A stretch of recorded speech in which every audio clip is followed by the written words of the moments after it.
Mən bu günləri paklobutrazolun haqqında danışmaq istəyirəm. Çünki yaxın günlərdə bir neçə dəfə TikTokda, Facebookda paklobutrazolun tətbiq olunduğu gilas bağlarına rast gəldim.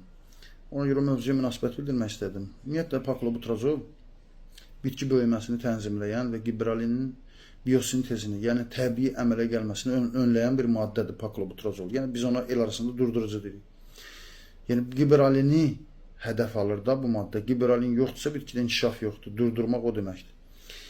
Bu tənzimləyici vegetativ böyüməni ləngidərək generativ inkişafı dəstəkləyən, yəni çiçəklənməni, meyvə əmələ gəlməsini dəstəkləyən bir maddədir. Paklobutrazolun gilasda əsas istifadəsi, yəni istifadə məqsədləri böyümənin tənzimləməsi məqsədi ilədir.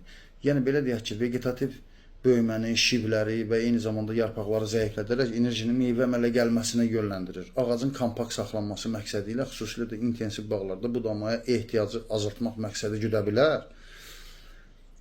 Gecikmiş çiçəklənmənin qarşısını alıb giberalin inhibitoru, onu durdurucusu kimi paklobutrazol çiçəklənməni irəli çəkə bilər və s. və ilə axır.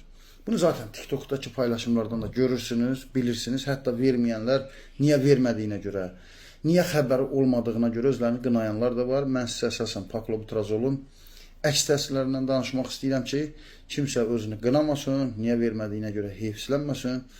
Birinci dərəcəli paklobutrazolun dozası, tətbiqi zamanı, hava şəraitinə görə xüsusi həssaslıq mövzusudur. Alma, armud və şaftalıya tətbiqi ayrı bir mövzudur, gilas isə ayrı bir mövzudur. Yəni mən bu günləri sizə gilas mövzusunda danışacağım. Yəni gilasa paklobutrazolun tətbiqindən danışacağım. Paklobutrazolun ciddi əks təsirlərinin başında gələn, zaten bilə-bilə etdiyimiz fotosintezin zəifləməsi və vegetativ inkişafın ləngimasının üstündə qurulur. Yəni bunu tətbiq eləmək səbəbimiz budur. Ağacın yarpaq səthi azalır, bu da fotosintez gücünü zəiflədir.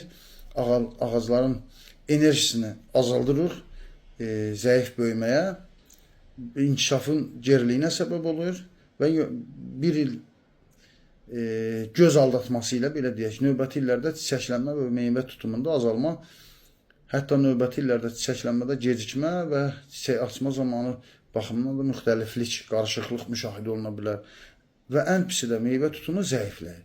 Bunun səbəbi giberalin sintezinin həddindən artıq bloklanmasıdır. Biz 20 ildən çoxdur ki, bağlarda giberalin tətbiq edirik. Meyvə tutumu, meyvə kalibri üçün.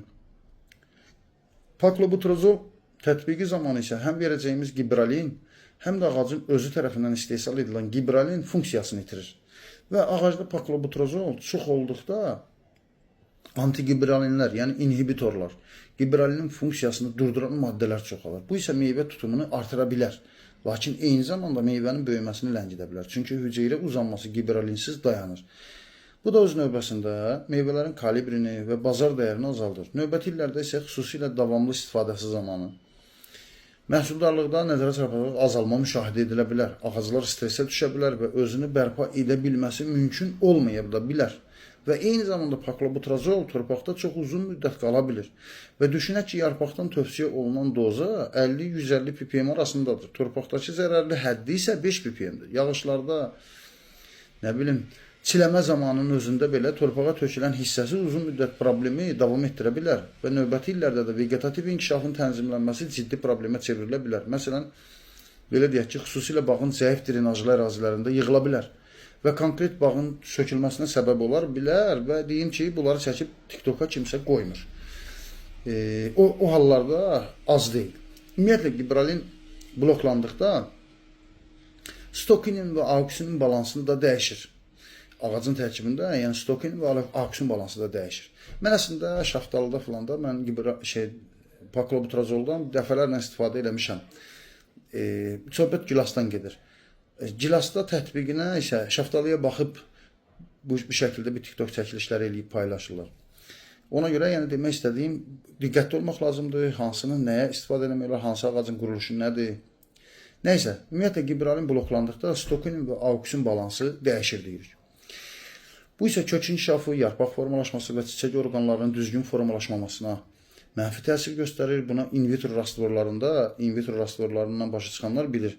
Burada daha aydın görürük. Burada